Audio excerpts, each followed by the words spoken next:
இப்போ தாவேக்க என்ன நினச்சிக்கிட்டு இருக்கீங்க?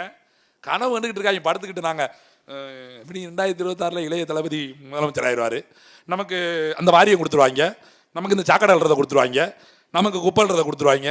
டேய், இவங்க கூட்டணி வச்சு கனவு கண்டு அமைச்சராகி அதனால தான் பாருங்க ஒன்றிய செயலாளருக்கு 3 லட்ச ரூபா, நகர பொறுப்பு வேணா 4 லட்ச ரூபா, மாவட்ட பொறுப்புக்கு 40 லட்ச ரூபா, இப்படி ரகரகம். எங்கள் தென்காசியில் 40 லட்ச ரூபா கொடுத்து ஒருத்தர் மாவட்டத்தில் ஆயிருக்காரு. நினச்சி பாருங்க, எங்கால என்னைக்கு ஜெயிச்சு இவங்க நினச்சிக்கிட்டே இருக்காங்க நாளைக்கே முதலமைச்சர் ஆயிடுவார் தெரியுண்டி. ஆனாலப்பட்ட சுவாசி கடத்தினே ஒரு தொகுதியில் டிங்கி அடிச்சுட்டு போயிட்டாரு. நீங்கள் எல்லாரும் எம்ஜிஆர் நினச்சிக்கிட்டு இருக்கீங்க.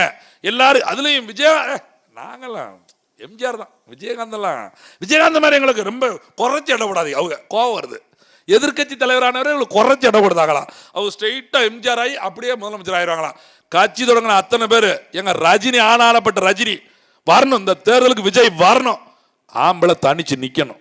இப்பயே வந்துக்கிட்டு கூட்டணி நாங்க ஆட்சியில் அதிகாரம், நீ தான் 80% வாக்கு வச்சிருக்கல, எல்லா வீட்டுகளையும் ஆள் வச்சுட்டு செட் பண்ணி தானே வாரேன், வந்து நேரடியாக தனிச்சு நில்லு பார்ப்போம், சொல்லுங்க பாப்போம், விஜய் தனிச்சு நிப்பாரா?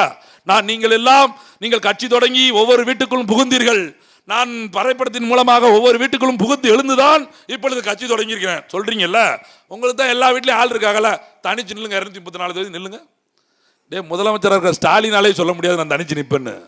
அம்பிட்டு பேசிட்டு 12க்கு 12 வாங்க தேமுதிக வாங்க, எத்தனை சீட்டு வேணும் எங்களுக்கு, எங்கள் ராசிப்படி 5, 14 சீட்டு கொடுங்க. 14னா எப்படி 5 வரும்? 1 + 4 5, 14 போட்டு 5 வரும். அப்போ நேரம் 5 கொடுத்துற வாங்க அப்படின்னு அங்கே பங்கு பேசிக்கிட்டு இருக்காங்க. இத்தனை கட்சி இருக்கும்போது இன்னும் 2 கட்சி எப்படி கவரலான்னு பார்த்துக்கிட்டு இருக்கான். இவங்க வந்துக்கிட்டு நேரடி அப்படி வந்து இப்படி நின்றுவாங்களா? இதில் முதலமைச்சர் ஆகணும்னா இப்படி பிரித்து சரி கொள்க, சரி விடுங்க, எல்லாம் சரிதாங்க. என்ன பண்ணுவீங்க? லஞ்சம் இருக்காது. லஞ்சம் எப்படி 200 கோடியில் 100 கோடியை கணக்காட்டு 100 கோடியை காட்டாமல் இருந்தீங்களா? அப்படி லஞ்சம் இருக்காதா? இல்லை 2011 ஒரு கார் இறக்குனீங்க, வெளிநாட்டு காரு, அதுக்கு இன்னை வரைக்கும் டாக்ஸ் கட்டாமல் உங்கள் மேலே வழக்கு இருக்குது, அது மாதிரி நீங்கள் வரி ஏய்ப்பு பண்ணுவீங்களா? எப்படி பண்ணுவீங்க? உங்கள் நிர்வாகம் எப்படி இருக்கும்?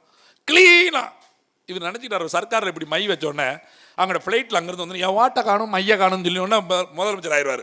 தலை 3 மணி நேரத்தில் முதலமைச்சர் ஆக முடியாது, 30 நாள் முக்கு அடித்தாலும் எம்எல்ஏ ஆக்க விட மாட்டாங்க. இப்போ பாரு தேர்தலில் என்னன்னு உங்கள் ஆளுகளுக்கு இப்போ தான் தெரியும்.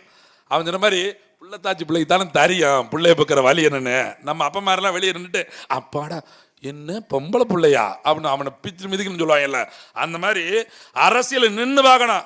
சும்மா சினிமாவில் அங்கே நடிச்சு விட்டு வந்து இங்கே நிற்கிறதுலாம் இல்லை. இந்த தேர்தல் முடிவு செய்யும். ஆனானப்பட்ட ரஜினி தெரிச்சு ஓடிட்டாரு நாம் தமிழர் நிற்கிற போது. இந்த மண்ணிற்கான பிள்ளைகள் மட்டும்தான் இங்கே அரசியல் பண்ணி நீ வா நடி போ சம்பாதி அதோட விடு அப்படின்னு எங்கள் அண்ணன் சொல்கிற போது ரஜினியை ஒரு பக்கம் யோசிச்சிட்டாரு. ஆஹா வயசாகி போச்சு, திடீர்னு தோத்துனோம்னா உங்களெல்லாம் நாங்கள் இது பண்ண முடியாது, நான் வரலன்ட்டார்.